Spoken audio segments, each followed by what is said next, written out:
2026 ആദ്യ ശുക്രരാശി മാറ്റം വരുന്ന 25 ദിവസം ഭാഗ്യം നിലനിൽക്കും ഈ നക്ഷത്രക്കാർക്ക്. ജ്യോതിഷപ്രകാരം 2026 വർഷത്തിലെ ആദ്യ ശുക്രരാശിമാറ്റം നടന്നു. ശുക്രന്റെ ചാരഫലമാറ്റം ശനിയുടെ സ്വന്തം രാശിയായ മകയിരത്തിലേക്കായതുകൊണ്ട് തന്നെ ഈ ശുക്രന്റെ രാശിമാറ്റം 3 രാശിയിൽപ്പെട്ട നാളുകാർക്ക് ഭാഗ്യം വന്നെത്തുകയാണ്. ഇവർക്ക് പ്രതിസന്ധികളെ സധൈര്യം ശാന്തതയോടെ നേരിടാൻ സാധിക്കും.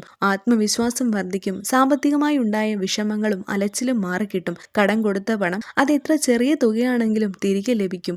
ആദിവ്യാധികൾ ഒഴിഞ്ഞുപോകും. സമാധാന നില കൈവരും. വിട്ടുവീഴ്ച മനോഭാവം വർദ്ധിക്കും. അപ്രതീക്ഷിത ധനയോഗത്തിനുള്ള ഭാഗ്യവുമുണ്ട്. തൊഴിലിടത്തെയും ബിസിനസ്സിലെയും പ്രശ്നങ്ങളെല്ലാം മാറിക്കിട്ടും. ഗായത്രി മന്ത്രം ഉരുവിട്ട് ചൊവ്വ വെള്ളി ദിവസങ്ങളിൽ ദുർഗ, ലക്ഷ്മി, അന്നപൂർണേശ്വരി ദേവിയുടെ ക്ഷേത്രങ്ങളിൽ ദർശനം നടത്തുക. ഭാഗ്യം നിങ്ങൾക്കരികെയുണ്ട്. ആ ഭാഗ്യ നക്ഷത്രക്കാർ: മിഥുനം, മകയിരം, തിരുവാതിര, പുണർദം. ധനു, മൂലം, പൂരാടം, ഉത്രാടം. ഇടവം, കാർത്തിക, രോഹിണി, മകയിരം.